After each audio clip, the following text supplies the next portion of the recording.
I got 4 yards of this Duchess fabric. If you want to get yours, you can get 3.5, but I got 4 yards for the bubu gown. The next step I did was to fold it into two. Then I measured 7 inches. This is what I'll be using for the lapel, or should I call it collar, on the front. After marking that out, I'll go ahead and cut it off. I'll cut the whole 4 yards. So I'm just going to cut that 7 inches all the way down of the whole 4 yards fabric. I hope you get what I'm trying to say. I have also cut out a piece of fabric. This is what I'll be using for the rope inside the bubu gown. I think it measures about 3.5 inches and the length is, I think, 22, but you can make it as long as you want. The next step I'm going to do is to iron stay on my fabric. The 7 inches I cut out, I'm going to iron stay on it. After that, we'll be cutting out our bubu gown. This is very simple. You just have to follow these steps. So I've gone ahead to fold my fabric into 4 so that I can cut it as a whole. I forgot to mention that from the 4 yards, I cut out half a yard from it. So I'll be using 3.5 yards. Or better still, you can go ahead and measure the length you want. If it's 60 inches or 58, whatever length you want. After folding, make sure you iron the edges so that you can differentiate from the front and the back. I want my sleeve width to be about 12 inches, so I'm going to measure from my shoulder and I'm going to mark 12 inches. Then I'm going to just notch it. Once I'm done with that, from my shoulder again, I measure 40 inches. I'm going to mark that too. The cowl design is going to stop at that 40 inches.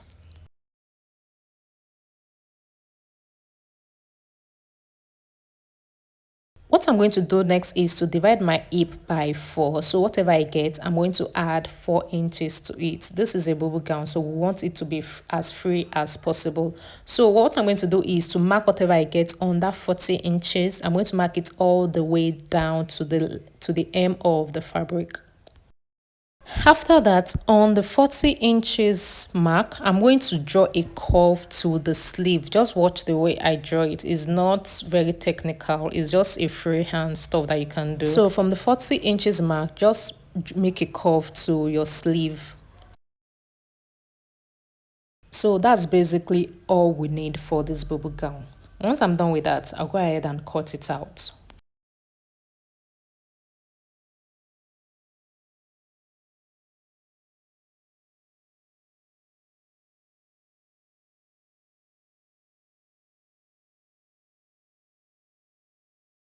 After I'm done cutting it, the next thing I'm going to do is to open the bubu gown up. That's why I said you should make sure you iron all the edges. So this will help you to know the point of your front and the back. Mine is quite faint. You can't really see it, but it's going to get the job done. Note that all the measurements I'm taking now is done on the right side of the fabric. So you can see a hole in the middle. I actually notched that hole. So that is where I'm going to start taking my measurement. That's the shoulder line.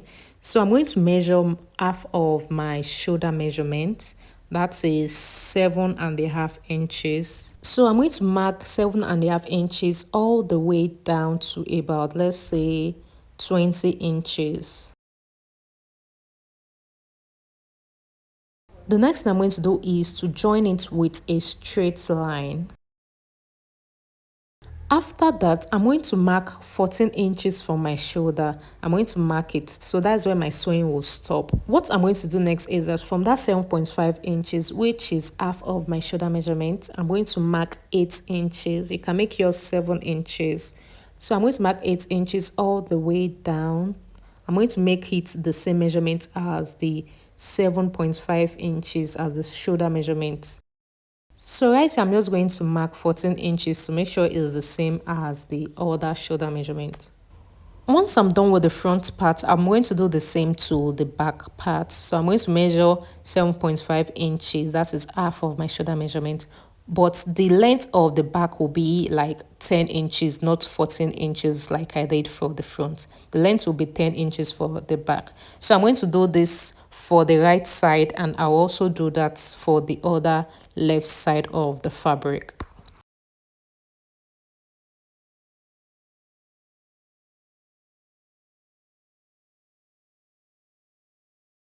So after marking my lines, I'm going to fold the lines together, like I'm going to join it together.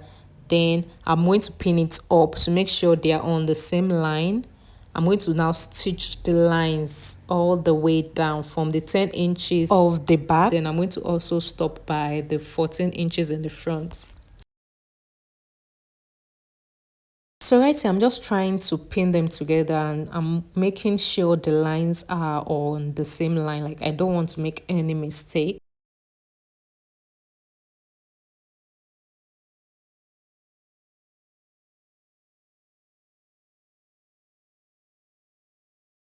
You can iron it first before sewing it, but I'm going to take it to my sewing machine and stitch it up from the 14 inches mark to the 10 inches. Before stitching the lines together, I've already gone ahead to stitch my belt. So what I'm going to do is to pin it in the front. Remember that the front is the one with the 14 inches length. So I'm going to pin it at that 14 inches point. I'm going to pin the belt at the 14 inches point. So the belt is about 2.5 inches. The width of the belt is about 2.5 inches. So I'm going to pin it.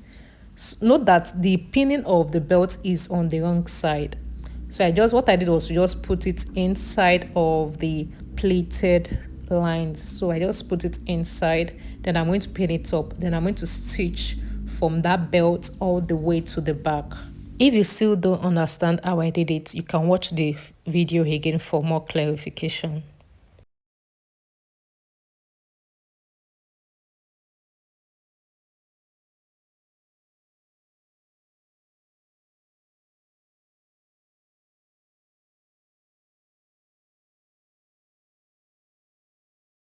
So I was done pinning the belt at this point. So the stitching will start from that belt to the back line.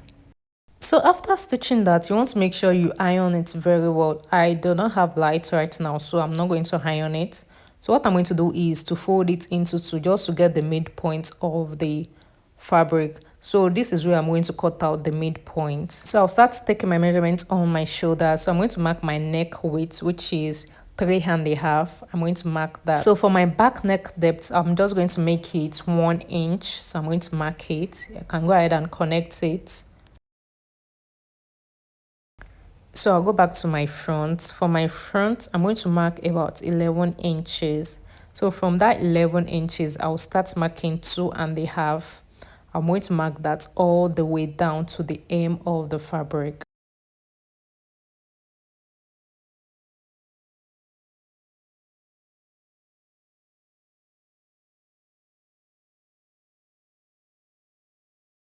I've also gone ahead to connect the lines, so I'm going to cut it off right now.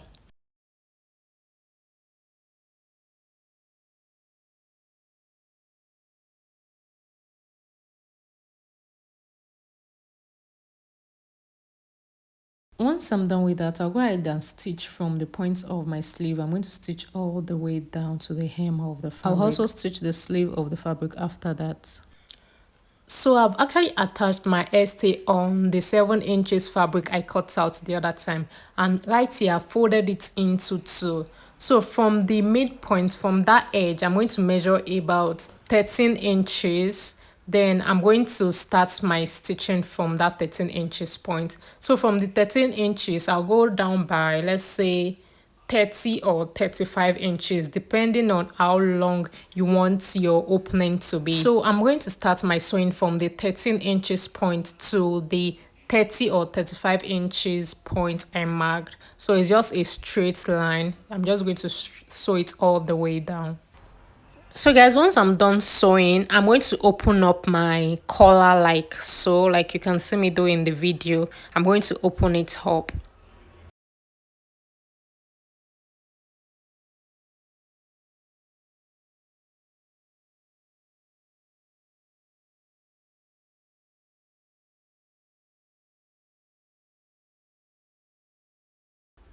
Once you're done opening it up, you can go ahead and give it a nice press, just as you can see that I've done in the video. So I'm going to notch that point, the middle point. I'm going to give it a notch. So I'm going to pin the collar all the way around. To start sewing, you have to start from the neckline, from the mid part of the neckline. So once you are done sewing the collar to the bubble gown, you can go ahead and stitch your hem and also finish up your bubble gown. I'm not able to show the outcome of this bubble gown because I do not have a mannequin and I can't wear this because it's not for me. So if you just follow the right process, it should turn out like this. Thank you for watching. Please don't forget to like, share and subscribe to my channel. Bye for now.